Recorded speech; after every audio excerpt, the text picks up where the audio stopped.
வணக்கம் நண்பர்களே. Lines media ஆரம்பித்த இந்த குறைவான நாட்களில் நீங்கள் எங்களுக்கு அளித்திருக்கிற ஆதரவு ரொம்ப மகிழ்ச்சி அளிக்கிறது. தொடர்ந்து எங்களுடன் இணைந்திருங்கள். லைக் பண்ணுங்கள், சப்ஸ்கிரைப் பண்ணுங்கள், முக்கியமாக பெல் பட்டன் அமுக்குங்க. தொடர்ந்து தமிழர்களுக்கான கருத்தியல் யுத்தத்தை செய்வோம். இணைந்திருங்கள்.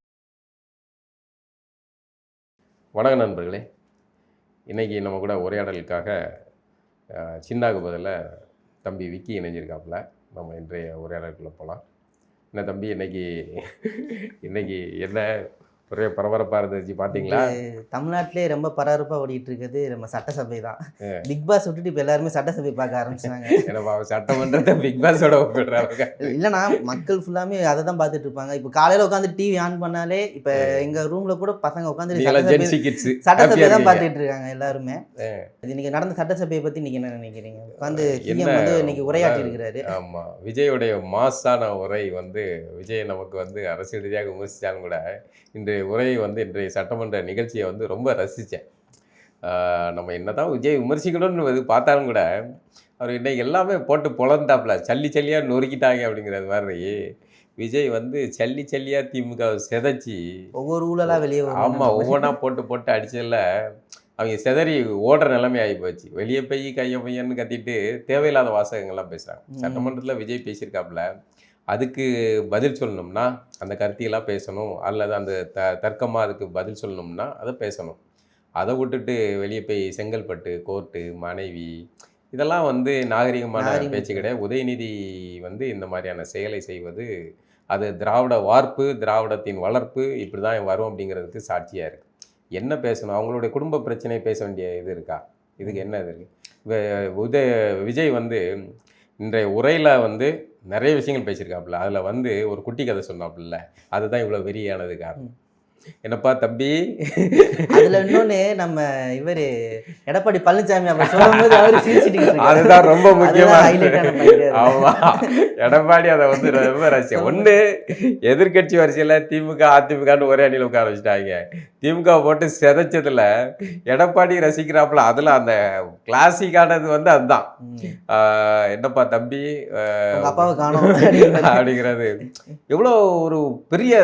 நீங்கள் ஸ்டாலின் தான் தொடரட்டும் பேசி தேர்தலில் முன் வச்ச அரசியல் கடைசியில் ஸ்டாலினை சட்டமன்றத்துக்குள்ள வர முடியாத மாதிரி பண்ணிட்டாங்க. சரி, வேற 5 நிமிஷம் பேசுறதுக்கு ஆட்டம் கண்டுச்சு அப்படின்னு வரிசையா அது. அப்புறம் ஈவிலு டெவிலு அப்படின்னு பேசினதாகட்டும். அப்புறம் அது இல்லாமல் எல்லாரும் அமைதியாக தான் கேட்டுட்டு இருந்தாங்க. அவங்க ஃபஸ்ட்டு எங்கே கோவப்பட்டாங்கன்னா, மதுக்கடை டாஸ்மாகை பற்றி ஒன்று சொன்னாங்க. பார்ட்டி ஃபண்ட்லேருந்து தான் அங்கே கோவமே ஆகப்பட்டது. எல்லாருமே கத்துனாங்க. சேர் பாப்புலாம் அப்படியே எரிச்சடி கத்துறாரு. திருடனுக்கு தேல் கொட்டின மாதிரி அவர்களுக்கு குத்திடுச்சு போல இருக்கு. அதை நிறுத்தினாங்கன்னா மகிழ்ச்சி தானே. இப்போ டாஸ்மாகை மூட வேண்டியது அவசியமானது. அது படிப்படியாக செய்யுது அரசு. அதில் மிக முக்கியமானது இந்த பார்ட்டி ஃபண்டுன்னு எப்படி இவர்கள் ஆட்டை போட்டாங்க அப்படிங்கிறதெல்லாம் பேசினது ஒன்று. அடுத்ததாக நம்ம பாரதிராஜா அவர்களுடைய படத்துடைய ரொம்ப கிளாசிக்கான ஒரு படம் அந்த வேதம் புதிது. அதில் ஒரு கேள்வி கேட்பாங்க, நீங்கள் வாங்கின பட்டமா அப்படின்னு கேட்பாப்புல. அதை மாதிரி இவர்களை பார்த்து நீங்கள் சமூக நீதி பெரியார்லாம் பேசுகிறீங்களே, இவ்வளோ நாளில் நீங்கள் பேசின அரசியலில் எத்தனை பேருக்கு அட்டவணை பிரிவை சேர்ந்தவர்களுக்கு இடம் கொடுத்தீங்க, அமைச்சர்களை பங்கு கொடுத்தீங்க, சும்மா வெறும் வாய்ச்சாவடல் தமிழ்னு பேசுவீங்க, தமிழை என்ன செஞ்சீங்க அப்படின்னு கேட்டதெல்லாம் அவர்களுக்கு உறுத்தலாக இருந்தது. இதுதான் உண்மை, யதார்த்தமே அதான். விஜயோடைய வரவு தமிழ்நாட்டு அரசியலில் மிகப்பெரிய ஒரு மாற்றத்தை உண்டு பண்ணியிருக்கு அப்படிங்கிறது இன்றைக்கி நம்மளே பேச வேண்டிய நிலைமை உருவாயிடுச்சு. அப்படி தான் நடக்குது காலம். இன்றைக்கி நமக்கு விஜயை நம்ம விமர்சிக்கிறோம், அல்லது விஜய் இதெல்லாம் நம்ம செய்யணும்னு நினைக்கிறோமோ அதையெல்லாம் விஜய் செய்கிறாருன்னா நம்ம ஆதரிச்சுட்டு போக வேண்டியதானே. இதில் இருக்குது, அதானே சரியாக இருக்க முடியும். ஆக இன்றைய உரை ரொம்ப சிறப்பான உரையாக இருந்தது. விஜய் அவர்கள் அதில் ரொம்ப ரொம்ப உற்சாகம். அதாவது இது இப்போ என்னன்னா, நீ தம்பி ஜென்சிக்கிட்டு திரைப்படம் மாதிரியே சட்டமன்றம் நடந்துக்கிட்டு இருக்கு. எல்லா பேரும் தியேட்டர் விட்டு சட்டம். ஆமாம், இப்போ என்னன்னா, நம்ம இந்த பசங்களுக்கு அரசியல் தெரியல, ஜென்சி பசங்க அரசியல் தெரியல, தற்கொலையாக இருக்காங்க, இந்த மாதிரி கொண்டு போய் ஒரு நடிகரை தேர்வு பண்ணிட்டாங்கன்னு பார்த்தா கடைசியில் இப்போ அவங்க எல்லாம் அரசியல் பார்த்துக்கிட்டு இருக்காங்க. சட்டமன்றத்தை முந்திலாம் யார் பார்ப்பா? சட்டமன்றத்தில் எல்லாம் பெரிய தலைகள் சட்டமன்ற நிகழ்ச்சிகளை யாராவது பார்ப்பாங்களா? யாராவது பார்ப்பாங்களா? இளைய தலைமுறை யாராவது பார்ப்பாங்க? இளைய தலைமுறை யாராவது பார்ப்பாங்களா? இன்னைக்கு விஜயோடைய வரவுக்கு பிறகு பசங்கள்லாம் பார்க்குறாங்க. உள்ளுக்குள்ள அது ஒரு என்டர்டைன்மெண்ட்டாக இருக்குங்க. அதில் ஸ்டாலின் இப்படி பண்ணாப்புல, இப்படி பண்ணார் விஜய், எல்லாம் வந்து நல்லா தான் இருக்குது. ஒரு மாதிரி சபை அது இதுன்னு 4 பேர் கொய்ய பொய்யன்னு கத்துவாய்ங்க. ஆனாலும் இதுக்கு முன்னாடி சட்டமன்றத்தில் ஏறிட்டு கருணாநிதி அடிக்க போனவர் தான் சேகர் பாபு. அந்த கூத்தெல்லாம் பார்த்தாரு. ஜெயலலிதாவுக்கு நடந்ததெல்லாம் தமிழகம் பார்த்தது தான். ஆனால் இப்போ நடக்கிறதெல்லாம் வந்து விஜயகாந்த் நாக்க துருத்தினது, விரல் நீட்டினது, பல்ல கடிச்சது, இப்படிலாம் நடந்தது தான். இப்போ நடக்கிறதெல்லாம் ஒரு மாதிரி ஜாலியாக இருக்குது. எதிர்கட்சி வந்து என்ன செய்கிறது, இந்த ஆளை எப்படி டீல் பண்ணுறதுனே தெரில. எல்லாம் செதறிக்கிட்டு இருக்காங்க. பதில் சொல்லுங்கன்னு சொல்றாங்க. பதில் சொல்லும் போது எஞ்சி வெளியே போயிடுறாங்க. பதில் சொல்லும் போது பதில் என்னன்னு சமீபத்தில் ஸ்டாலின் மகேந்திர சிங்னு நம்ம தம்பி ஒருத்தர்கிட்ட பேசிக்கிட்டு இருக்கும்போது அவர் ஒரு விஷயம் சொன்னாப்புல. அண்ணே வந்து எல்லாரும் விஜயை வாயத்தரங்க செய்யும்னு சொல்கிறாங்க. இப்போ எனக்கு என்னன்னா அவர் வந்து வாயை திறந்து ஏதாவது பேசி கடைசியில் இவங்க எல்லாத்தையும் தூக்கி சாப்பிட்டுட்டு ஸ்கோர் பண்ணிடுவாப்புலன்னு தோணுது அப்படின்னாப்புல. ஒரு வாரத்துக்கு முன்னாடி தான் பேசினான். ஆமாம். ஸோ அது சொன்ன மாதிரி நடந்து போச்சு. கடைசியில் இப்போ வந்து விஜய் இன்னைக்கு பேசின பேச்சு இது நாள் வரை இனிமேல் வாயை திறங்க செய்யும் சொல்லுவாங்களா? போர்டு பிடிச்சிட்டு இருந்தாங்க. ஆமாம். என்னன்னா ஒருத்தரை வந்து பேசுறது இல்லை அப்படிங்கிறனால அவரை வந்து எள்ளி நகையாடுறது. எதுக்கு பேசணுமோ அதுக்கு பேச வேண்டியது அவசியமானது. அது மிக முக்கியமானது. அதில் இந்த இன்றைய உரையாடல் வந்து ரொம்ப கிளாசிக்காக இருந்தது, சிறப்பாக இருந்தது. இதை வந்து நம்ம திரும்பவும் சொல்கிறோம், விஜய் நல்லது செய்தால் பாராட்டுவோம், விஜய் தவறு செய்தால் விமர்சிப்போம். அதுதான் நம்மளுடைய பார்வை. தமிழர்களுடைய பார்வையிலேருந்து நம்ம அப்படி தான் நம்ம பார்க்குறோம். இன்னொரு முக்கியமான இந்த விஷயம் இந்த இடத்துல குறிப்பிட வேண்டியது இருக்குது.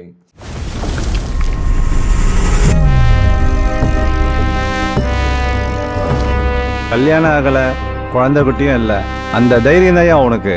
இதோட 8 டிரான்ஸ்ஃபர், 12 என்கவுண்டர்.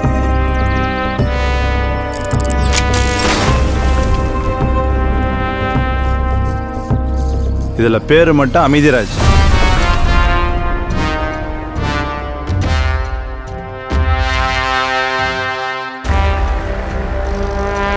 செங்காடுக்கு டிரான்ஸ்ஃபர் போட்டிருக்கு. அந்த ஸ்டேஷன் ஒரு மாதிரி, அங்கேயும் போய் வேலையை காட்டாத.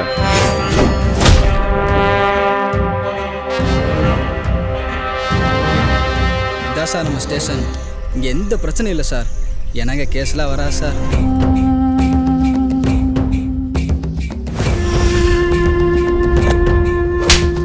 எந்த கேஸுமே வராத இந்த காட்டுக்குள்ள எதுக்கு இவ்வளவு பெரிய போலீஸ் ஸ்டேஷன்?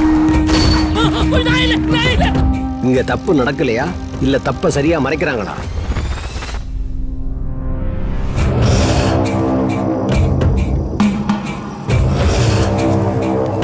இது ஒரு திட்டமிட்ட படுகொலை.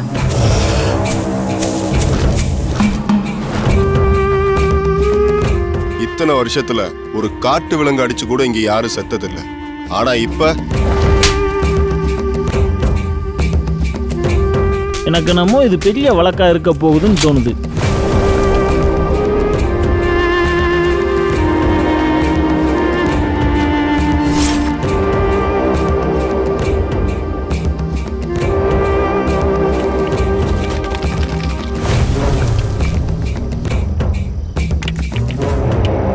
இது செல்வம் மட்டுமே சம்பந்தப்பட்ட கொலையா தெரியல.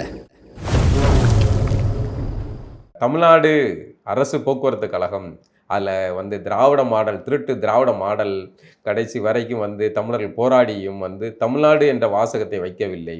இன்று விஜய் வந்த பிறகு பேருந்து போக்குவரத்து கழகத்தில் தமிழ்நாடு அரசு போக்குவரத்து கழகங்கிற பெயர் இடம்பெறுது. எப்படி நடக்குது? ஏன் இப்போ உங்களுக்கு பஸ்ஸில் எப்படி சார் இடம் வந்துச்சு? அன்னைக்கு இப்போ பெங்களூர் தமிழர்கள் ஆரம்பிச்சு போராட்டத்தை நாம் தமிழர் கட்சி ஒரு முக்கியமான காரணம். நாம் தமிழர் வந்து போராட்டத்தை முன்னெடுத்தாங்க. அவங்க வந்து தொடர்ச்சியாக கொண்டு போனாங்க. தங்கை புனிதா சண்முகம்லாம் வந்து அதை வந்து நல்ல வீரியமாக போராட்டம் நடத்தினாங்க. நாம் தமிழர் பெங்களூர் முக்கியமாக அதை ஆரம்பித்து வைத்தவர்கள் வந்து பெங்களூர் தமிழ் கோபி தலைமையிலான தம்பிகள். பிறகு சேலத்தில் பண்ணாங்க, வரிசையாக தமிழகம் முழுக்க பண்ணாங்க. அது வந்து ஆனால் அப்பவும் கல்லூரி மங்கனா வந்து திராவிட மாடல் அரசு இருந்துச்சு. ஏன்னா தமிழ்நாடுங்கிற பேர் அவர்கள் உறுத்துது. இன்னைக்கு வந்து விஜய் வந்த பிறகு அது மாறுதில்ல. நம்மளுடைய கோரிக்கை நிறைவேறுனா நமக்கு தேவையான கோரிக்கை சரியாகணும், தமிழர்களுக்கு சரியான இது நடக்கணும். மற்றபடி விஜய் கட்சி பின்னாடி இருக்கிற இயக்குபவர்கள் யார் இருக்காங்கிறத கவனிச்சுக்கிட்டு தான் இருக்கோம். அதை நம்ம கேள்விக்குள்ளாக்குவோம். அதெல்லாம் வந்து சிறப்பான இது நடந்துக்கிட்டு தான் இருக்குது. நல்ல விஷயம். மீண்டும் நிகழ்ச்சி சந்திப்போம்னா. நன்றி.